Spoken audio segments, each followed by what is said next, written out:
Gloire à Dieu. Voilà, bonjour à chacun. Nous sommes heureux de nous retrouver.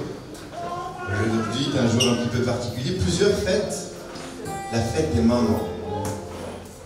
Et dans une conversation, quelqu'un s'interrogeait, mais que vais-je offrir à ma mère cette année? Je lui ai déjà tout offert. Je vais offrir toutes les fleurs du monde, les colliers du monde. Et l'autre lui répondra, offre-lui du temps. Offre-lui une journée de congé. Passe du temps avec elle. C'est le meilleur, le plus beau des cadeaux. Et avec notre Seigneur, c'est la même chose. Que puis-je offrir à mon Seigneur, si ce n'est de mon temps? Je veux lui offrir ce matin mon cœur. Passer du temps avec mon Seigneur, c'est ce que nous voulons ce matin. Nous voulons consacrer ce moment à célébrer notre Seigneur. Nous voulons célébrer, le glorifier, le remercier pour sa fidélité, son amour, cette paix, cette joie qu'il met dans nos cœurs. Amen. Amen. Il est beau notre Seigneur. Et ce matin, nous voulons l'honorer de nos cœurs qu'il aime. Amen. Amen. Et nous allons commencer par ce chant. Adorons Dieu ensemble, tous ensemble, nous allons l'adorer ce matin. Il est fidèle dans toutes ses voies, il est juste dans son amour. Son nom soit élevé pour toujours. Adorons Dieu ensemble. Adorons. Alléluia. Adorons Dieu ensemble. Adorons. Fidèle dans toutes ses voies, il est juste dans son amour. Son nom soit élevé pour toujours. Adorons, adorons Dieu ensemble. Adorons, adorons, adorons Dieu ensemble. Adorons, fidèle dans toutes ses voies, il est juste dans son amour. Son nom soit élevé pour toujours. J'aime l'Éternel, car il entend ma voix. J'aime l'Éternel, il est plein de compassion. Il est plein de compassion. Et moi j'élève son nom. La coupe de délivrance dans la présence de ses enfants. J'aime l'Éternel, j'aime l'Éternel, j'aime l'Éternel, j'aime l'Éternel, et moi j'élève son nom, la coupe de délivrance dans la présence de ses enfants. Adorons Dieu ensemble, adorons, adorons Dieu ensemble, adorons, fidèle dans toutes ses voies, il est juste dans son amour, son nom soit élevé pour toujours. Son nom soit élevé pour toujours. Son nom soit élevé pour toujours. Et nous voulons élever le nom de notre Seigneur. Amen. Ouvre les yeux de mon cœur, dit ce chant. Je veux te voir, Seigneur. Il est saint, brillant dans la lumière de sa gloire. Alléluia.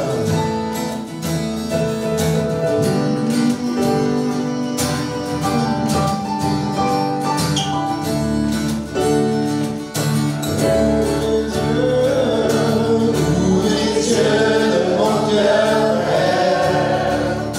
ouvre les yeux de mon cœur, je veux te voir, Seigneur. Je veux te voir, Seigneur.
to say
tu as subi, je ne saurais jamais le prix de tout ce que tu as subi.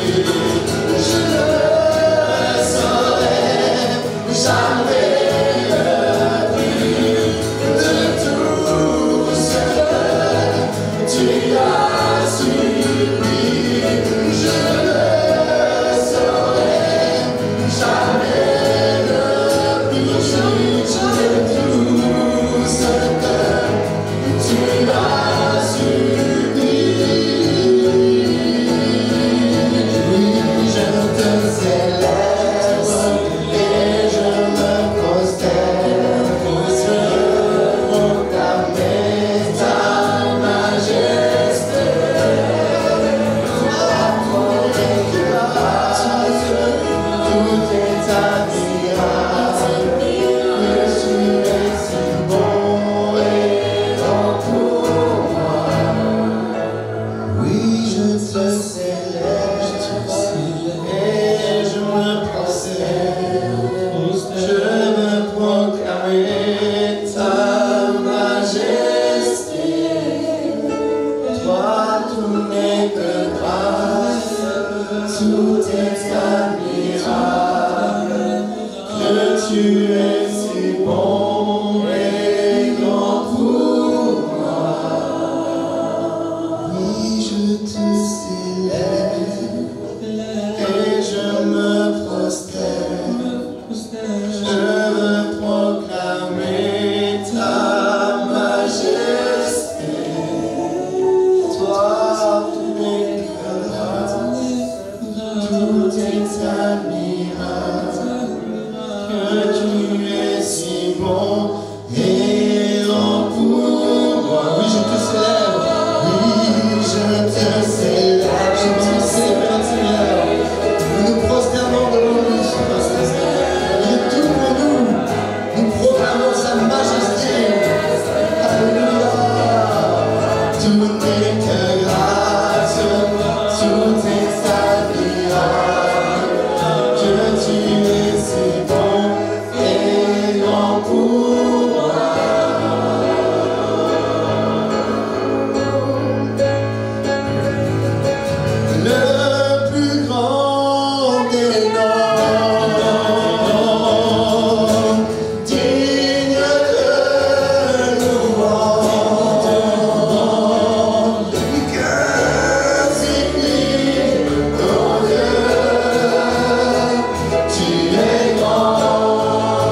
grandeur, ta puissance ce matin. Quand je songe la femme croix où Jésus fut meurtri pour moi, je vois ses mains, ses pieds percés, mon sauveur attaché.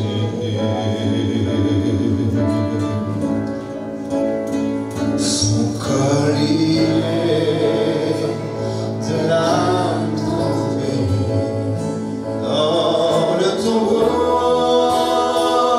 fut déposé, l'entrée scellée du loup de pierre, mestisseur délaissé.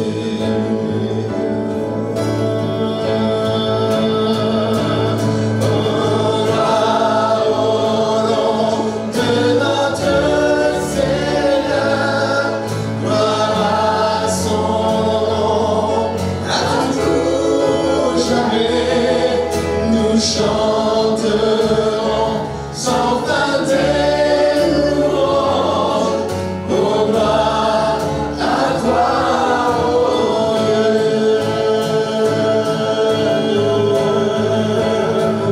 Et au matin du troisième jour, le Fils des dieux est ressuscité.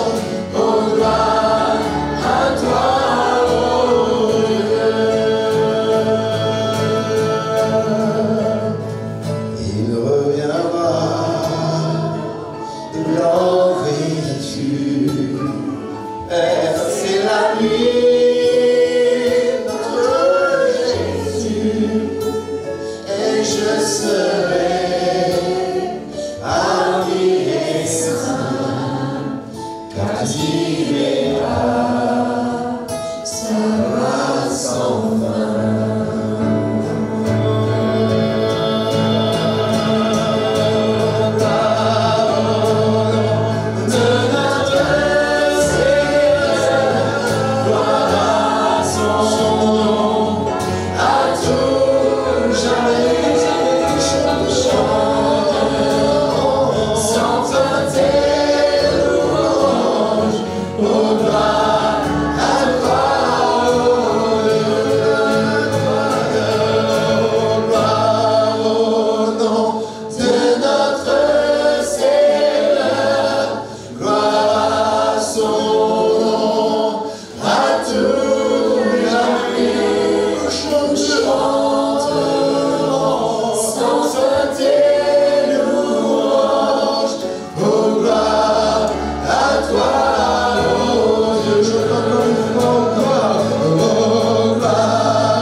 à être des adorateurs. Nous recevons le conseil de Dieu avec un cœur bien disposé. Ce qui compte aujourd'hui pour nous, ce n'est pas de faire les choses de manière méthodique, religieuse. Nous voulons offrir à notre Dieu, et j'aime pas le B1. T'as pas entendu? Pas entendu. Je suis préoccupé. Voilà, nous voulons vraiment offrir à Dieu avec notre cœur. D'ailleurs, nous ne sommes pas là pour avoir une heure et demie, des heures religieuses. Nous sommes là pour avoir une rencontre avec Dieu et dans la simplicité du cœur. Alléluia. Alors c'est vrai, comme l'a dit Franck tout à l'heure, dans notre pays, on célèbre la fête des mères. C'est bien d'avoir un souvenir et en même temps d'honorer, dans la mesure où nous pouvons, nos mamans. Moi, je garde de ma maman un magnifique souvenir. Elle a été un modèle de foi, d'amour, de bonté. Et c'est vrai qu'enfant, je n'ai jamais souffert de l'amour de ma mère ni de mon père. Et je sais qu'aujourd'hui, ils sont auprès du Seigneur. Je ne peux que m'en souvenir et me souvenir aussi de cette direction qu'elle m'a montrée. Et combien de fois elle m'a parlé de son cher Sauveur. Je sais qu'elle est auprès de Dieu, mais je sais qu'un jour, je la retrouverai dans la gloire. Maintenant, on n'honore pas ceux qui sont partis, si ce n'est dans la mémoire, mais c'est bien, comme le disait Franck, de prendre du temps et de passer du temps avec nos mamans, nos papas, dans la mesure du possible, que le Seigneur les bénisse abondamment et que nous n'oublions pas que dans l'Église, il y a des mères, il y a des pères. Je me souviens quand le Seigneur m'a appelé au service de Dieu, je devais tout quitter, tout laisser. Le Seigneur m'a parlé, il m'a dit, il y aura là où je te conduirai des mères, des pères, des frères, des sœurs. Et je peux dire que jusqu'à ce jour, je n'ai jamais manqué de père, de mère, de frères, de sœurs.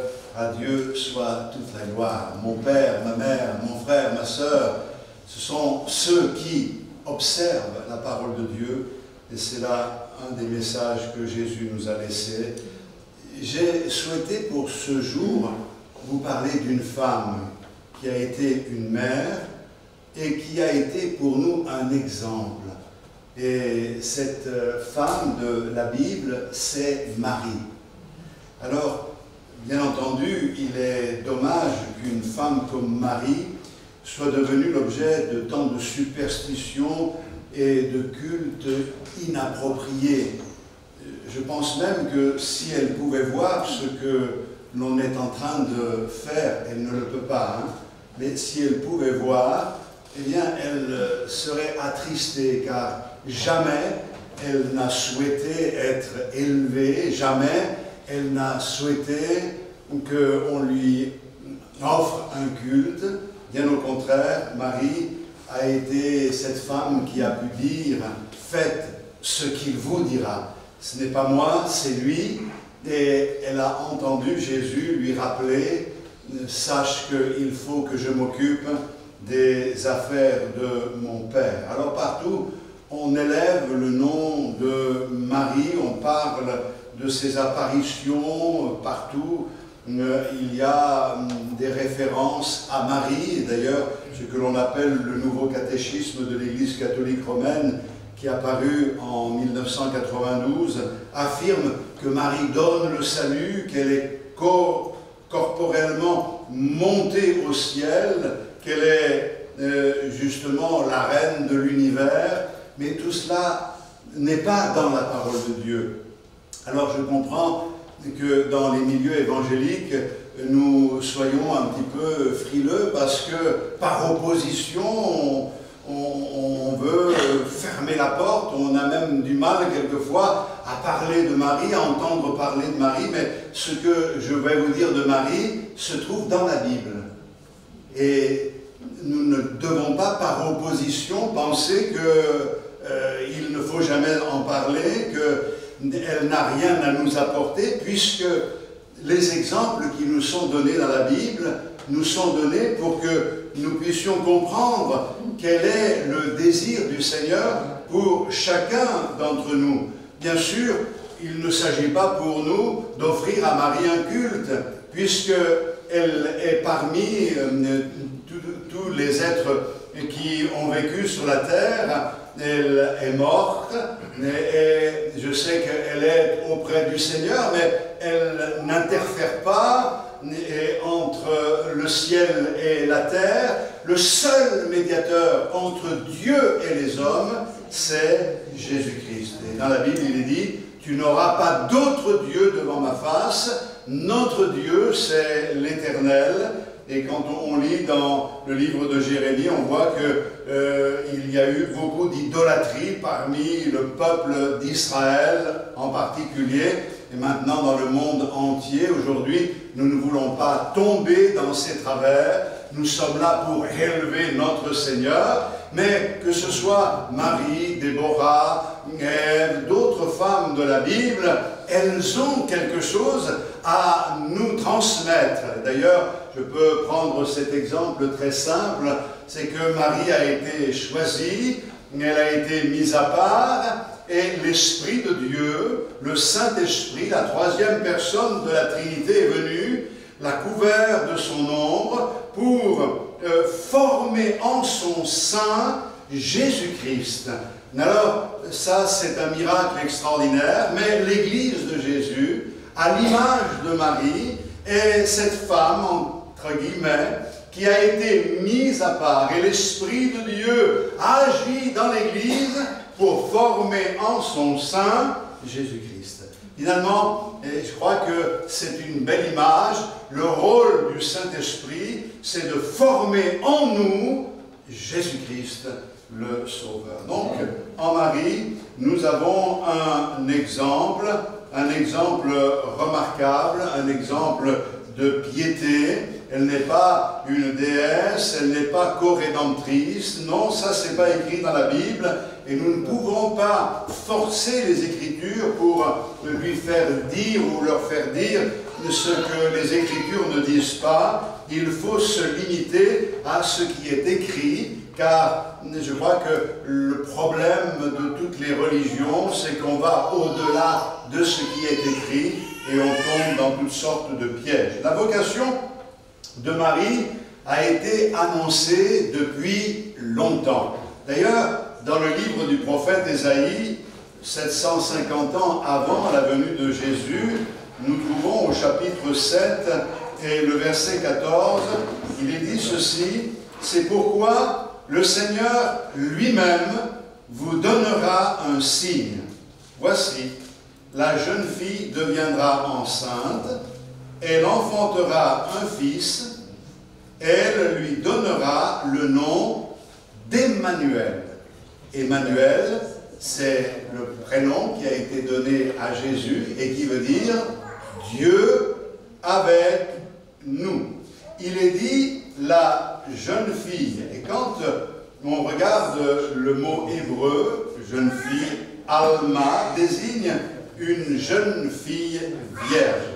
Et ce qui est remarquable, c'est que des centaines d'années avant que cela n'arrive, bien, la prophétie nous le dit clairement, et ce qui est remarquable, c'est que la prophétie démontre que Dieu savait des centaines d'années avant quelle serait la vocation de Marie.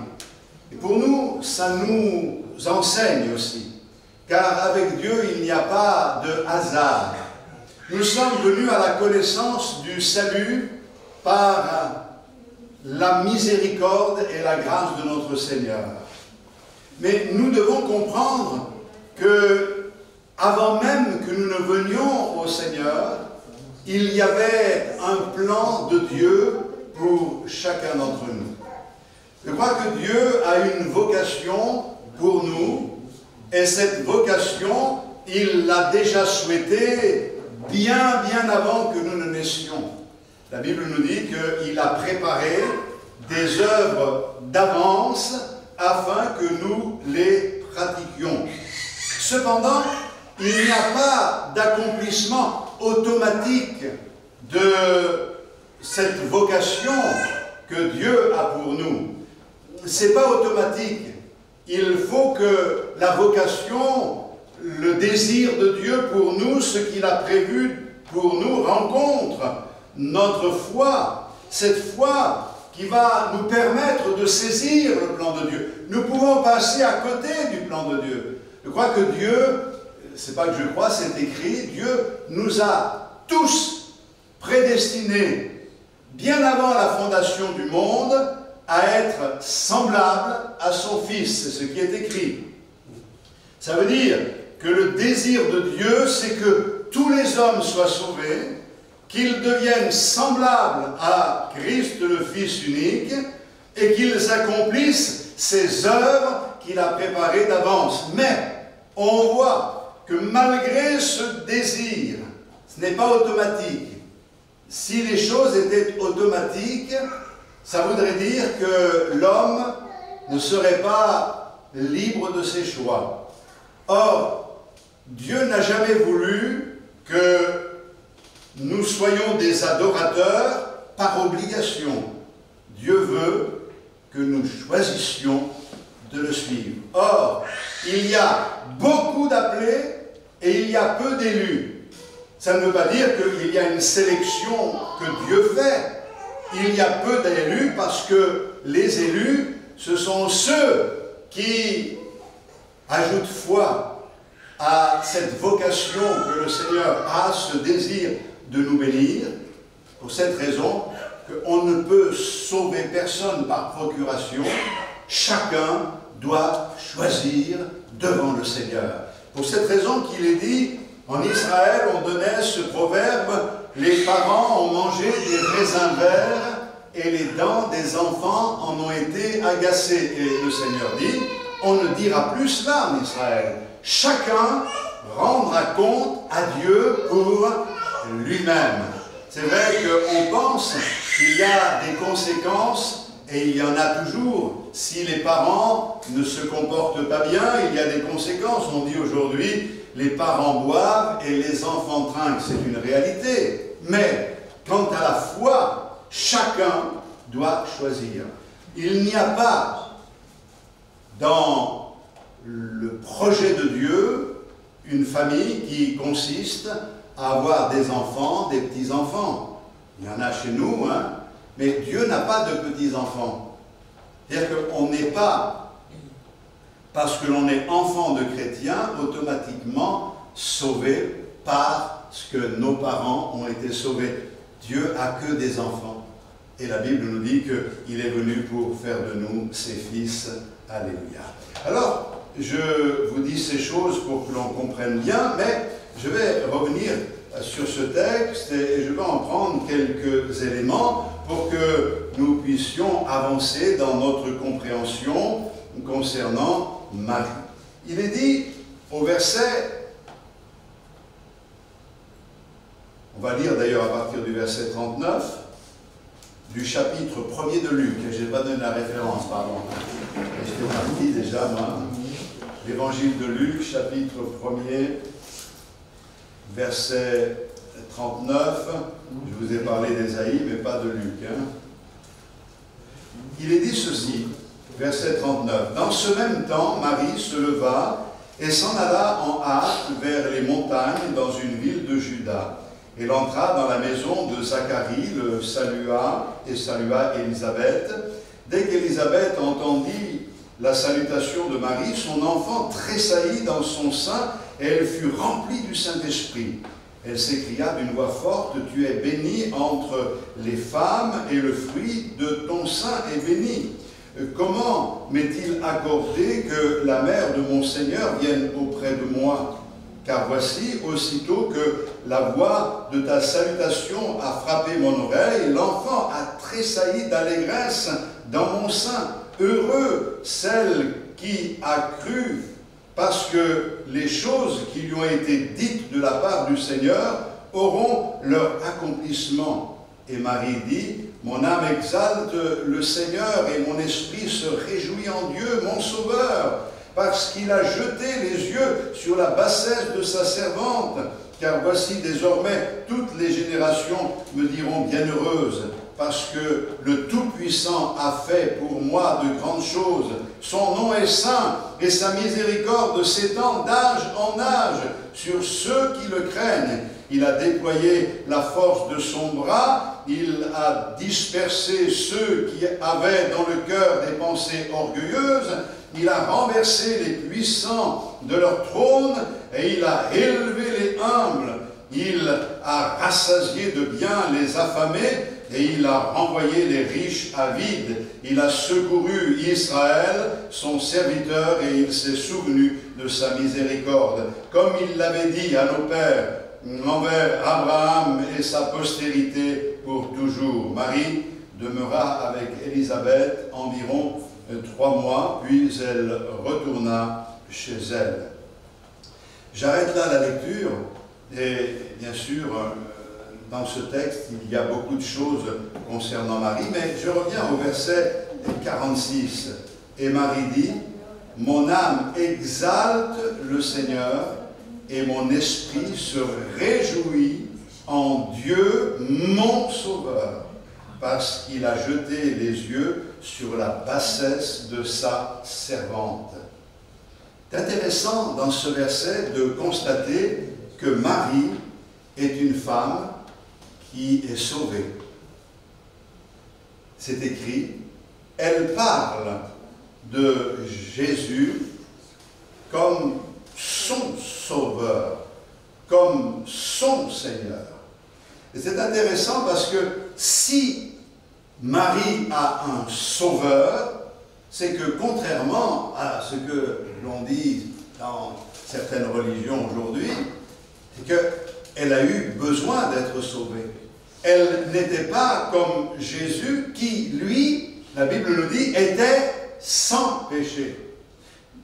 Le diable a cherché par tous les moyens de faire chuter Jésus dans sa mission, mais il pouvait dire, avant de mourir à la croix, quelque temps avant, le diable vient, mais il n'a rien en moi. Mais Marie, elle a eu besoin d'un sauveur.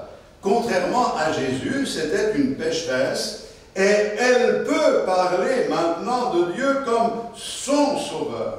Marie a été également une femme qui a été soumise. D'ailleurs, on n'a pas lu, mais le verset 38 de ce chapitre, Marie dit, « Je suis la servante du Seigneur, qu'il me soit fait selon ta parole. » Et l'ange la quitta. Donc c'est une femme qui est sauvée, une femme qui est soumise, une femme qui est prête à faire la volonté de Dieu. Elle a bien entendu, eu des réactions humaines quand elle a appris qu'elle était choisie pour être justement cette femme qui porterait le Sauveur. Et on lit par exemple au verset 34 du chapitre 1, Marie dit alors, comment cela se fera-t-il puisque je ne connais point d'homme?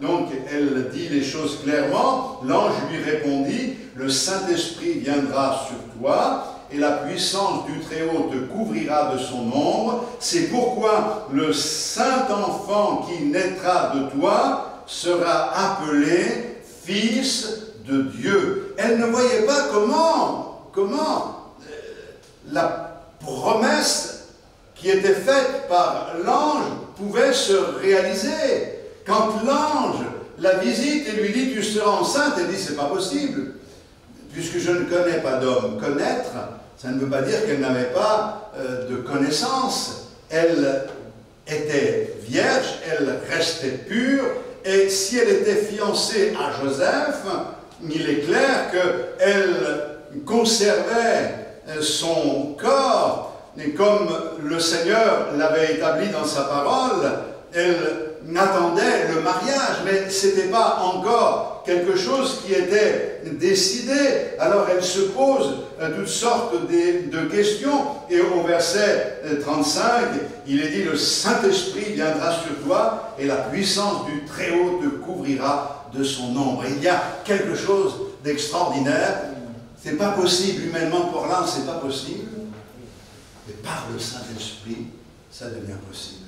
Et nous, ça doit nous parler également parce que nous sommes invités et appelés par le Seigneur à accomplir des œuvres qui nous dépassent. L'apôtre Paul disait, face à l'œuvre de Dieu, qui est suffisant pour ces choses? Eh bien, humainement parlant, c'est impossible. Mais le Saint-Esprit viendra sur toi. Ces paroles, nous les connaissons, puisque Jésus a dit qu'il ne nous laisserait pas orphelins, qu'il nous enverrait cet autre consolateur. Il viendra sur vous et il viendra faire sa demeure en vous. Et le Saint-Esprit est là, envoyé par le Père pour nous aider les uns et les autres à accomplir ces œuvres qu'il a préparées d'avance afin que nous les accomplissions. Il y a quelque chose de très important dans l'exemple que donne Marie. Il y a une impossibilité et un choix de Dieu. Mais il y a en même temps la mise en œuvre, la mise en place du plan de Dieu qui, d'une manière miraculeuse, devient réalité. Vous savez, quand Dieu a des projets, Dieu a aussi les moyens pour que ces projets aboutissent, pour que ces projets s'accomplissent. Le Seigneur ne nous demandera jamais quelque chose si nous ne sommes pas en mesure d'accomplir cette chose. Bien sûr, non pas par nous-mêmes, mais par l'action du Saint-Esprit dans nous. La promesse, elle avait été faite déjà pour Marie dans le livre de la Genèse. On en a parlé dans une réunion dernièrement, mais au chapitre 3, le verset 14 de la Genèse, il est dit « L'Éternel Dieu dit au serpent, puisque tu as fait cela, tu seras maudit entre tout le bétail et entre tous les animaux des champs, tu marcheras sur ton ventre et tu mangeras de la poussière tous les jours de ta vie. Je mettrai inimitié entre toi et la femme, entre ta postérité et sa postérité, celle-ci t'écrasera la tête et tu lui blesseras le talon. » Alléluia. Il y a ici dans cette parole du Seigneur une parole prophétique. La postérité de la femme, c'est celle qui écrasera la tête du serpent ancien qui est le diable, alors que lui la blessera au talon. La postérité de la femme, bien en Israël, on attendait que cela vienne, c'est venu, c'est Marie qui a donné naissance à Jésus, c'est lui, la postérité annoncée. Il a écrasé la tête du serpent ancien à la croix du Calvaire, même s'il y a eu cette blessure, car la croix c'est une blessure, mais la victoire a été remportée. Et ce qu'il y a d'extraordinaire, c'est de voir l'accomplissement de cette promesse. Donc je vous lis ce verset de Galates chapitre 4, verset 4. Mais lorsque les temps ont été accomplis, Dieu a envoyé son Fils, né d'une femme, né sous la loi. Je ne sais pas si ça vous marque ou si ça vous interpelle. Moi, ça m'a toujours interpellé, ce verset. Pourquoi est-il dit Dieu a envoyé son Fils, né d'une femme? Est-ce qu'il y a un autre moyen de naître? Et pourquoi la précision est-elle donnée? Bien, tout simplement parce que c'est le Créateur de toutes choses qui accepte de se faire homme. Et c'est pour cette raison qu'il est dit, né d'une femme, né sous la loi. Il a accompli toute la loi. Il a pu dire, avant de mourir, tout est accompli.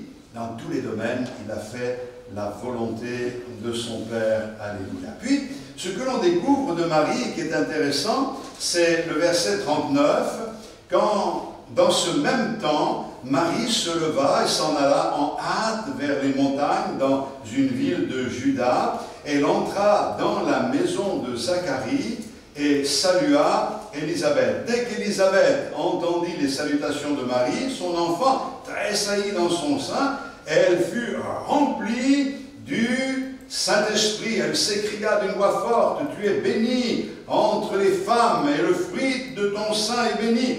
Comment m'est-il accordé que la mère de mon Seigneur vienne auprès de moi? Donc on découvre une chose, c'est que Marie était une femme enthousiaste. Ce qui est intéressant pour nous, c'est que nous puissions nous approprier cette qualité. La Bible nous dit que dès l'annonce de l'ange, elle part en hâte, il est dit. Elle est partie rapidement, précipitamment, elle ne perd pas de temps, elle rejoint Élisabeth. En hâte, ça évoque le zèle, la vivacité, elle a vraiment quelque chose qui s'est mis à bouillonner dans son cœur, elle y met du sien, elle va retrouver sa parente, mais la parole de Dieu nous montre que pendant tout ce temps, et même après, et Luc le dit au chapitre 2, verset 19, Marie gardait toutes ces choses et les repassait dans son cœur.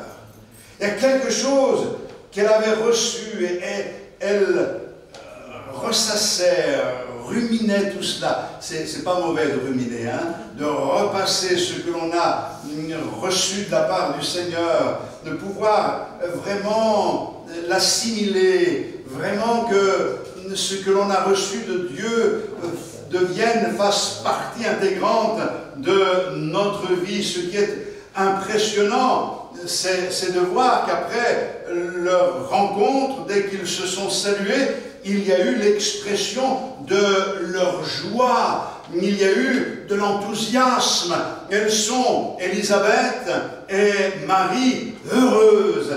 Elles sont dans la joie à cause du Sauveur, à cause du Libérateur, à cause de la communion qu'elles ont avec Dieu. Moi je pense que quand on lit le psaume 100, servez l'Éternel avec joie. Il y en a qui ont pris toutes les qualités de Dieu, et sauf la joie, je ne sais pas pourquoi. Ça n'a pas l'air de vous choquer ce que je dis. Je crois que quand on aime le Seigneur, quand on est en relation avec Dieu, c'est pas possible de ne pas se réjouir. Vous allez me dire, mais frère, si vous saviez ce qu'est ma vie, les combats qui sont les miens, les problèmes que je rencontre, si vous saviez quelle est la mienne, c'est la même chose. C'est-à-dire qu'on a tous des problèmes, on a tous des luttes, on a tous des combats, mais il y a une joie qui est le fruit de l'esprit et qui ne peut en aucun cas être entamée par les circonstances de l'existence. Sinon, nous sommes comme tout le monde. Je dis souvent que Jésus a voulu manger des figues un jour, il a vu un figuier, et quand il a voulu ramasser la figue, il n'y avait pas de figues dans le figuier. Puis il est dit dans la parole de Dieu que ce n'était pas la saison des figues. Il me dit quand même, Seigneur, tu vas chercher des figues, vas-y quand c'est la saison. Mais justement, même hors saison, certains figuiers donnent quand même quelques figues. Et le Seigneur a parlé à ce figuier, l'a maudit, et le lendemain, quand ils sont passés, le figuier était sec. Et moi, ça m'a toujours interpellé parce que je crois qu'il n'y a pas de hasard. Et je crois que ce que le Seigneur veut nous montrer, c'est que porter des fruits, quand c'est la saison, c'est normal. Porter des fruits, quand ce n'est pas la saison, c'est surnaturel. C'est miraculeux. Vous allez dire, mais où ils vont venir? C'est simple. Si tout nous réussit, que nous sommes dans la joie, c'est normal. Tout le monde dans ce monde est capable de se réjouir. Et il y en a qui sont heureux parce que leur équipe a gagné le match de foot. Et ils sont tellement excités. Mais en ce moment, ils sont tellement déchaînés, ils expriment leur joie, je ne sais pas comment, en cassant tout. Enfin, je ne sais pas ce qu'ils veulent exprimer, je n'approuve pas cela. Hein. Je ne suis pas en train de dire que quand on a la joie, il faut tout casser. Il faut tout casser dans les rangs de l'ennemi, peut-être, mais ça ne se passe pas de cette manière-là. Mais se réjouir quand rien ne nous réussit, quand on a l'impression que le ciel est fermé, Quand on prie et qu'on a l'impression que le Seigneur n'entend pas nos prières, bien, ça, c'est pas naturel. C'est surnaturel, c'est miraculeux. Eh bien, c'est ça que le Seigneur veut trouver dans nos vies. Et je crois, mes frères et sœurs, que l'enthousiasme qui est démontré par Marie, c'est quelque chose que le Seigneur veut retrouver dans l'Église de Jésus-Christ. Cet enthousiasme, il veut le retrouver dans l'Église de Jésus. Marie étant l'exemple de l'Église. L'Église doit être dans la joie. Et je crois qu'il y a quelque chose qui se passe quand Marie arrive, eh bien, parce qu'il y a la présence du Seigneur, parce qu'elle a reçu de la part de Dieu vraiment quelque chose de miraculeux, parce que l'enfant Jésus est au centre de cette rencontre. Alors, il y a quelque chose qui se passe. Elle tressaille dans son sein. L'enfant même tressaille dans son sein. On y revient dans un instant si on a le temps, mais une chose est certaine, c'est que l'Église doit être dans la joie. Au verset 41, dès qu'Élisabeth entendit la salutation de Marie, son enfant tressaillit dans son sein, et elle fut remplie du Saint-Esprit. Elle s'écria d'une voix forte, « Tu es bénie entre les femmes, et le fruit de ton sein est béni. » Marie a été une femme bénie. C'est écrit plusieurs fois, « Tu es bénie. » Et ça, c'est intéressant. Vous savez, Jean-Baptiste a été conçu 6 mois plus tôt. Et alors qu'il a 6 mois d'avance, il tressaille de joie dans le ventre de sa mère. Je vais ouvrir une parenthèse.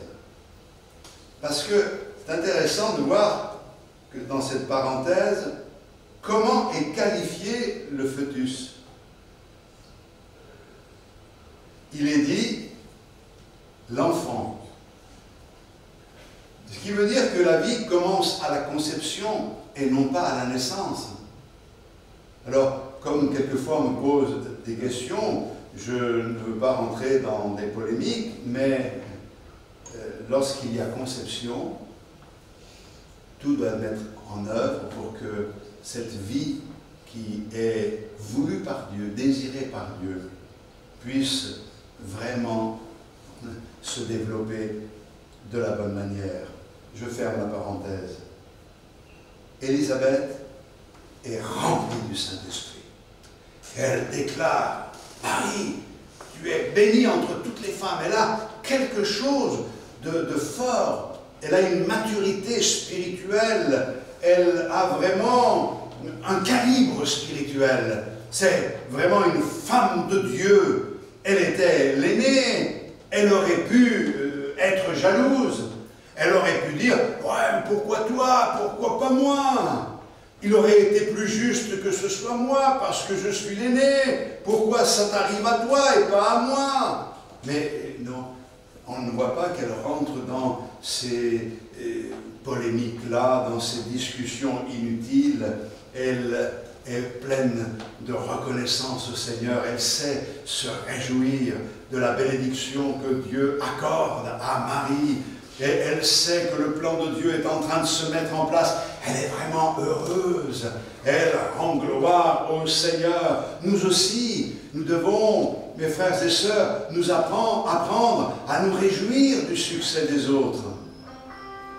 Ce qui est vraiment lamentable et ce qui est vraiment blessant dans l'Église de Jésus-Christ, c'est d'y trouver la jalousie. La jalousie, ce n'est pas un fruit de l'esprit. Et quelquefois, la jalousie se développe plus vite que la joie, que les autres qualités que l'on devrait trouver dans l'Église de Jésus-Christ. Se réjouir du succès des autres. C'est important. Pas être là en disant, oui, pourquoi tu l'as béni elle, Seigneur? Pourquoi tu l'as béni lui, Seigneur, et pas moi? Je crois que le Seigneur sait ce qu'il fait. Et nous devons apprendre à nous réjouir de ce qu'il donne aux autres. Et le Seigneur saura ce qui est bon pour nous et saura nous le donner au temps convenable. À notre Seigneur soit toute la gloire. Alléluia. Et puis, on voit que elle qualifie avec respect Marie et elle lui dit, la mère de mon Seigneur. Alors c'est intéressant parce qu'il faut en parler quand même ce matin. Ce titre est tout à fait approprié parce que ce titre, la mère de mon Seigneur, n'a pas la portée de mère de Dieu. Et dans l'Église catholique, on dit Marie, mère de Dieu. Or, Marie n'est pas la mère de Dieu. Elle est la mère de Jésus. Ce qu'il faut comprendre, c'est que Seigneur a le sens de maître. Et même quand il y a eu la résurrection, le jardinier était appelé Seigneur. Seigneur, dis-moi où tu l'as mis, en parlant du corps de Jésus. Jésus est né de Marie et il va tirer d'elle toutes les caractéristiques humaines. Mais avant qu'Abraham fût, je suis. Marie n'est pas la mère de Dieu. Elle est la mère de Jésus parce que Jésus est ce Dieu qui a accepté de devenir homme. Et c'est là tout le mystère de l'amour de Dieu à notre égard. Marie est une femme bénie parce qu'elle a choisi d'être utilisée par le Seigneur et parce que Dieu l'a choisi pour être cet instrument et devenir celle qui rendrait évident le Sauveur, alors elle est bénie. Et je voudrais vous dire une chose, c'est que si Marie est bénie, vous aussi, vous qui avez choisi de servir le Maître, vous qui êtes choisis par le Seigneur pour rendre évident ce Fils de Dieu, notre vocation en tant qu'Église, c'est de révéler Jésus comme le Sauveur. Marie l'a fait, et elle a fait ce que nous ne pouvons pas faire, bien entendu, mais elle l'a fait d'une manière extraordinaire. Alors, bien sûr, vous prendrez le temps, parce que là, je n'ai pas le temps de vous parler de Marie, qui, au verset 44, est une femme confiante, c'est une femme qui est une femme épanouie, une femme en même temps humble.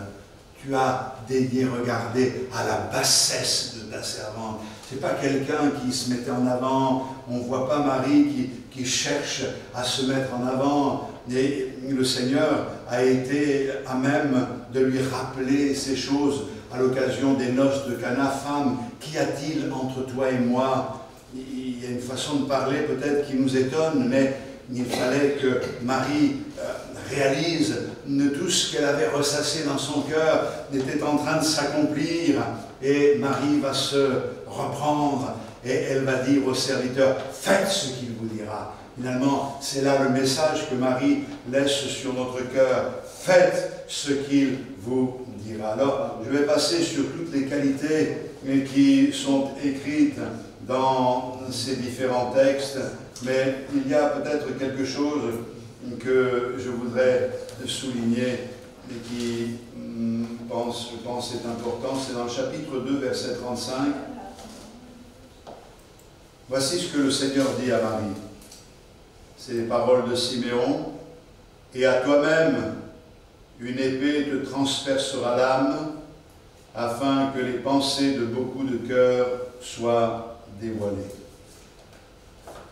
Dans cette parole, cette femme qui a été choisie, cette femme bénie, cette femme pleine d'enthousiasme, de joie, de foi, de confiance, qui est pour nous un modèle, elle s'entend dire quelque chose de très douloureux, une épée te transpercera l'âme. On comprend ce que cela veut dire quand on connaît l'histoire, puisque son fils Jésus, l'aîné, la Bible nous dit que Jésus a eu des frères et des sœurs, mais Jésus a été conçu par le Saint-Esprit et non pas par Joseph. Lorsque Jésus, son fils, a été crucifié, déjà quand il a été arrêté, accusé et ensuite crucifié, eh bien, je peux comprendre qu'une épée lui a transpercé l'âme.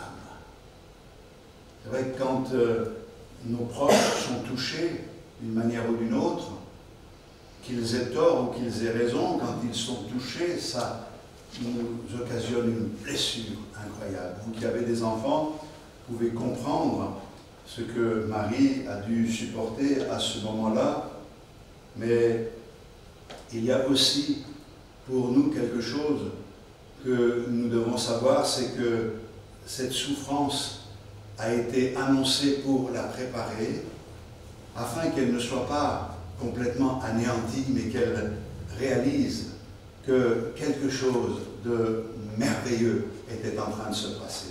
D'ailleurs, Jésus est ressuscité et les 120 étaient dans la chambre haute le jour de la Pentecôte, et la Bible nous dit que les disciples étaient réunis et Marie était là, elle aussi. Pourquoi était-elle là? Parce qu'elle aussi, elle avait besoin de la visitation du Saint-Esprit.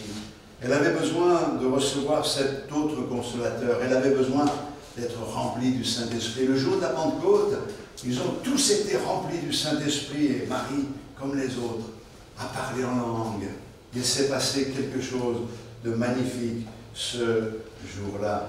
Je crois que c'est important de pouvoir réaliser que si Marie était dans la chambre haute, nous aussi, nous devons être dans la chambre haute.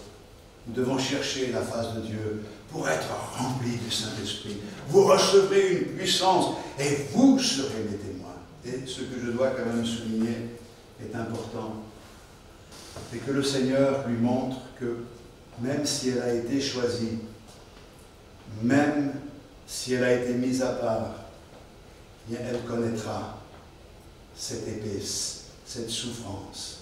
Souvent, on pense que la souffrance est associée à la désobéissance, au fait de ne pas faire la volonté de Dieu, ce qui nous pousse quelquefois à juger.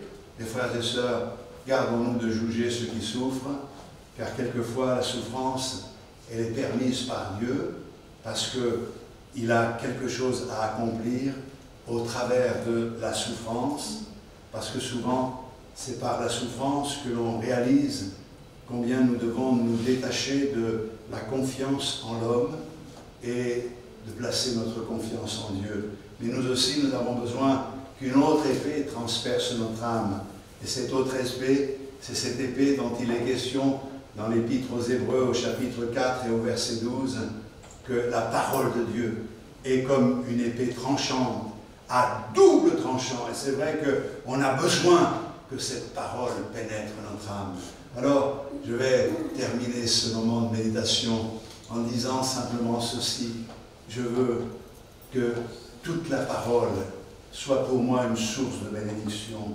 Je veux trouver un équilibre dans ma vie spirituelle et réaliser que s'il y a eu dans le cœur de Dieu des plans qui se sont accomplis d'une manière si précise, il y a encore dans le cœur de Dieu des plans nous concernant qui doivent s'accomplir.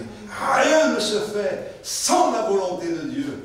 Et puisque c'est la volonté du Seigneur, alors que Dieu nous accorde sa grâce, nous ne voulons pas être élevés, nous ne voulons pas être adulés, nous ne voulons pas être adorés.